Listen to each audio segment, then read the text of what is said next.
Can we live without lust? Very interesting question.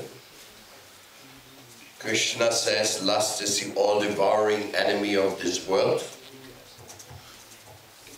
But isn't lust also the generating power of bringing about procreation?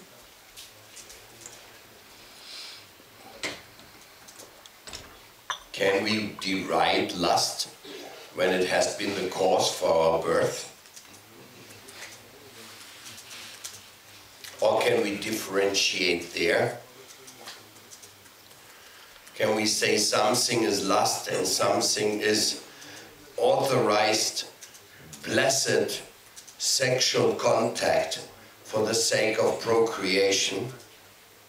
Of course, that must be there because the Lord himself in Bhagavad Gita says, I am that sexual intercourse which does not go against the religious principles. So from that statement of Gita, we can very clearly conceive that there is something blessed and spiritual about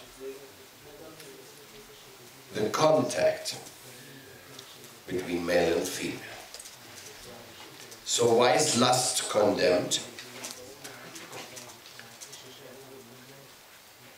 Because lust indicates that you are pursuing your selfish pleasure, whereas love indicates that you want to serve and please somebody else.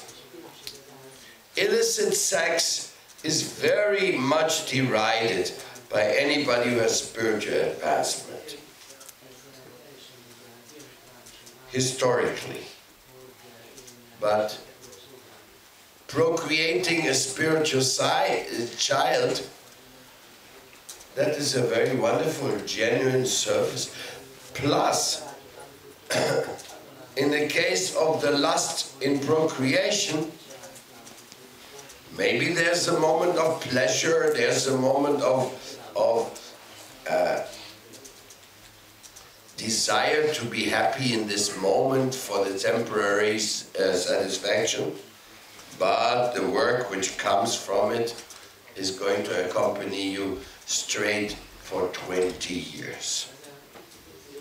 And you know it's not very, very pleasant to pay other people's bills. It's not the favorite thing of your life that somebody says, oh, here's some bills from the neighbors. Could you pay them also? And you say, no, never. Oh yeah, you should actually look carefully. This has to be paid by you. How? Well, because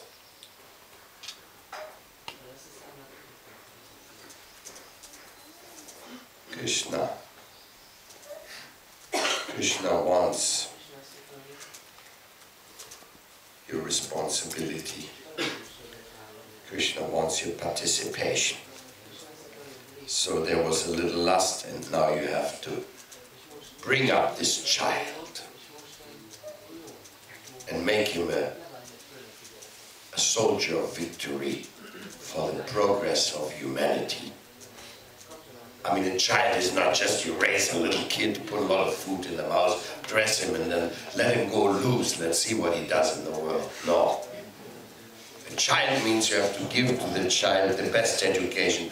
You have to give to him the best guidance into life, that he will be successful, that he will be happy, that he will be ready to help others. You have to give him all the good qualities. Oh, having a child is something, it's a beautiful charge, a beautiful responsibility, and a very heavy commitment also. The moment you have a child, you're monitored for behavior by the mother of the child and by the child as well, and the grandparents and the mother-in-law.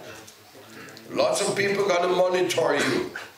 Before you get married, you can say, leave me alone. I have nothing to do with this. But after you get married, even mother-in-law wants to know what you're doing in your free time. And father-in-law, and so many people say, hey, You are now in charge of our daughter, so we want to know what's going on with you. Who are you? What do you eat? What do you drink? Where do you spend your leisure time? Oh, I didn't want so many people involved in my life. Yeah, but that's what you get when you get married. You get a whole bunch of people on your head. You see my point? Love and lust, two elements here. Nobody's going to say, I got married because I had to satisfy my lust. No, it doesn't work that way. As a matter of fact, your lust has to be curbed in marriage. Channelized, purified.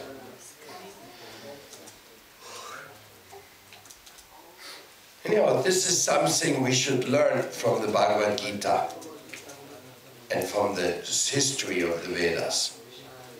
That lust is anything you do without having the joy of God in consideration.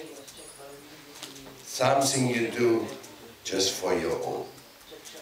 And love is what you do for the sweet will of God and the well-being of all others. Stick it out and go for love.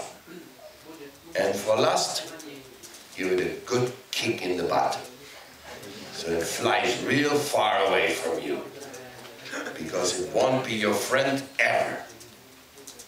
It will just be a hoax, cheating you, giving you the idea, oh, I've become a happy enjoyer, and then later you have to pay very severely.